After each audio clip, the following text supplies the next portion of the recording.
Good morning मेरे प्यारे बच्चों। एक बार फिर से आपका स्वागत है इंफॉर्मेटिक प्रैक्टिस की क्लास में। क्लास 12th के स्टूडेंट के लिए मैं आपका एक बार फिर से स्वागत करता हूं। बच्चों, आज हम लोग इस लेक्चर सीरीज के लेक्चर नंबर 16 में मिल रहे हैं और इस लेक्चर सीरीज में हम लोग डिस्कस करने जा रहे हैं सॉफ्टवेयर लाइसेंस को।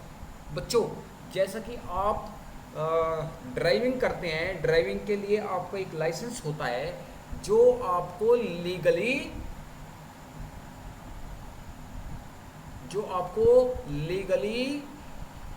ये अथॉरिटी देता है कि आप उस वाहन का यूज कर सकते हैं, किसी भी वाहन का यूज कर सकते हैं। वो 2 व्हीलर हो सकता है, 4 व्हीलर होता है। ऐसे ही सॉफ्टवेयर का जो लाइसेंस होता है वो आपको लीगली ऑथोराइज करता है कि आप उस सॉफ्टवेयर का यूज कर सकते हैं जो कि अगेंस्ट टू लॉ नहीं।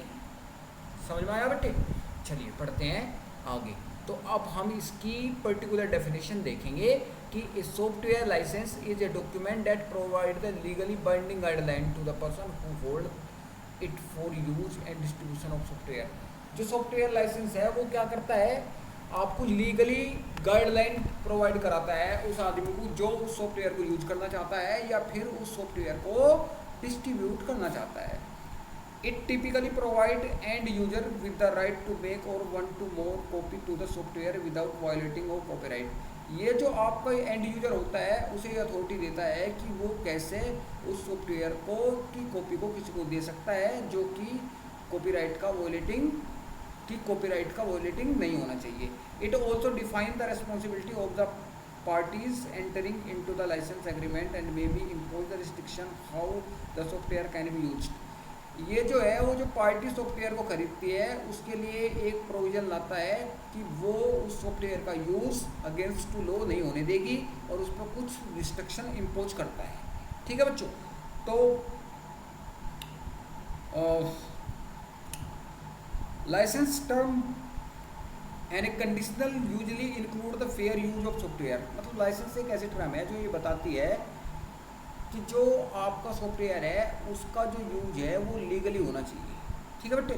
चलो बढ़ते हैं आगे। और लिमिटेशन में होना चाहिए, उसकी कोई लाइबिलिटी होगी, उसकी कोई वारंटी होगी और डिसिमिलर उसका जो डिस्क्लेमर होगा उसका डिस्क्लेमर नहीं होगा and disclaimer and the protection. Disclaimer और प्रोटेक्शन की बात करता है। Benefit of using licence software, जो आपका सॉफ्टवेयर होता है, जिस सॉफ्टवेयर का आपका लाइसेंस होता है उसको यूज करने के हमारे क्या क्या फ़ायदे हैं। Number 1, using unlicensed software against the law. जो आपका लाइसेंस सॉफ्टवेयर होता है वो अगेंस्ट टू लॉ होता है, यानी उसके लिए आपको पनिशमेंट मिल सकता है, वो आपका कहीं ना कहीं लॉ का वायलेशन है। The right software licence can save our money. और जो सॉफ्टवेयर का जो लाइसेंस होता है अगर उसका लाइसेंस सही है तो हमारी मनी को सेव करता है। We can receive around the clock licence support. तो हम उसका जो लाइसेंस सपोर्ट है वी रिसीव, लगभग हम सबके क्लॉक लाइसेंस को रिसीव करते हैं, सपोर्ट करते हैं। कहने का मतलब ये है कि उनका जो लाइसेंस है वो आपका एक्यूरेट होना चाहिए। ठीक है? तो सॉफ्टवेयर कॉपीराइट क्या होता है? कॉपीराइट मैंने भी बताया था तुम्हें कि जो कॉपीराइट होता है वो आपकी जो लिटरेचर होती है उससे रिलेटेड रूल्स होते हैं कि उसमें आप के सॉफ्टवेयर का या लिटरेचर का कोई भी अगर कट कॉपी पेस्ट करता है या बिना लाइसेंस के खरीदता है तो वो अगेंस्ट द लॉ होगा, अगेंस्ट टू लॉ होगा और उसके लिए उसे पनिशमेंट मिलेगा और आपको उसकी पूर्ति मिलेगी। तो software copyright is used by the software developer, software companies, proprietary software companies to prevent the unauthorised copying of their software. Free and open source licence also rely on the copyright law in force their term. ठीक है बच्चे? ये क्या करते हैं, software company होती है, develop होती हैं, वो क्या करते हैं जो अनऑथोराइज्ड कॉपीइंग होता है उसे रोकती है और ये डिसाइड करती है कि फ्री है या फिर ये फी के बेस पे है। ठीक है बच्चों? तो रीजन फॉर कॉपीराइटिंग, कॉपीराइट और सॉफ्टवेयर क्या रीजन हो सकते हैं? और work software developed is an assets. जो हमने सॉफ्टवेयर डेवलप किया है वो हमारी संपत्ति है और उसे प्रोटेक्ट रखना हमारा अधिकार है। इट प्रोटेक्ट और सॉफ्टवेयर स्ट्रक्चर, हमें सॉफ्टवेयर स्ट्रक्चर यानी उसका डिज़ाइन को प्रोटेक्ट करने का भी अधिकार है, राइट्स है। It enhance the protection against the licence agreement, और लाइसेंस एग्रीमेंट के अगेंस्ट भी प्रोटेक्शन है, ठीक है। अगर लाइसेंस एग्रीमेंट के खत्म होने के बाद में भी वो सॉफ्टवेयर का यूज़ कर रहा है तो आप उसके खिलाफ एक्शन ले सकते हैं legally. Difference between the licence and copyrighting, देखो बच्चों copyright is a type of intellectual property, जैसे लिटरेचर का, and protection licensing is kind of risk control measure that can be applied to control copyright loose exposure और the licensor copyright owner and can grant the permission that usually take the form of license agreement to use it copyrighted material. The agreement of specific the exact material to be used purpose, the work could be used and a duration of license. देखो बच्चों जो copyright है वो आपकी जो assets होती है उस पर होता है, जबकि लाइसेंस क्या होता है कि जो किसी दूसरे ने आपको डेवलप करके दिया तो वो आपको एक फिक्स टाइम के लिए उसे यूज करने की अथॉरिटी दे देगा एप्लीकेशन फॉर्म में, उसे हम लाइसेंस बोलते हैं, ठीक है बच्चों। चलो बढ़ते हैं आगे।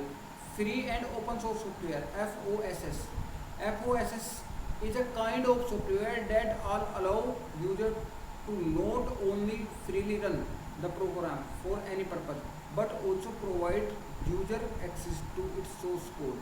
Moreover, it also allow us to modify as well as freely distribute to the copy.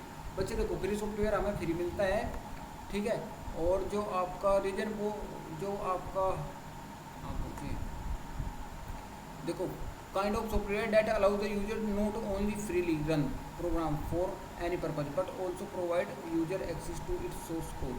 Moreover, it also allow use to modify as well as we wish as well as freely distribute to copy of the original version of their alternate version.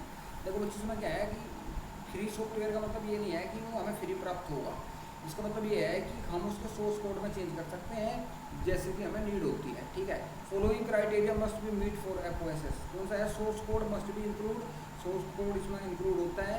Anyone must be allowed to modify the source code, कोई भी इसके अंदर source code के change कर सकता है। Modified version can be redistributed, और से रीडिस्ट्रीब्यूट किया जा सकता है। The licence must not be required, licence जरूरी नहीं होता है। Exclusion of other must to be fee, ठीक है बच्चों। चलो बढ़ते हैं आगे। फिर है example of free open source software, कौन सा है, number 1 operating system Linux, Ubuntu, HDBMS MySQL है, मोनोगोडिब है, SQL लाइट है, एज प्रोग्रामिंग लैंग्वेज जावा है, PHP है, पाइथन है, आपके क्या है फ्री सॉफ्टवेयर हैं, ठीक है। As internet browser, web server, Chromium, Firefox, Apache, HTTP server, Apache, Tomcat, ये सारे आपके क्या हैं बच्चे FOSS सॉफ्टवेयर है। Societal impact type of software based on use, free software होते हैं, फ्री सॉफ्टवेयर को मैंने अभी बताया ही है कि जो फ्रीली आपको एक्सेसिबल होते हैं।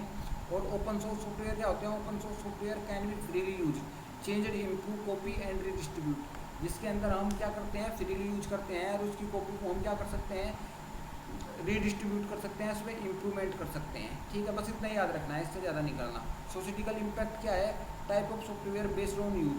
नंबर 1 होता है proprietary software, these software are neither open और नॉर ए फ्री, ये ना तो ओपन होते हैं ना तो फ्री होते हैं। They must have some cost and source codes also given since, इसका कुछ ना कुछ कोड कॉस्ट होती है और सोर्स कोड भी इसका गिवन होता है।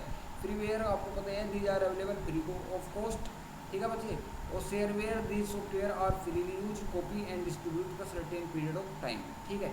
चलिए हम मिलते हैं कल, आज का हमारा लेक्चर ख़त्म हुआ और ये चैप्टर भी हमारा ख़त्म हुआ। कल हम लोग मिलेंगे chapter number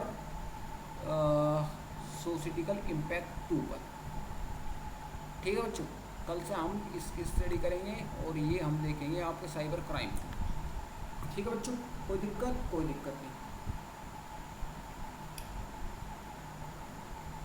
thank you so much.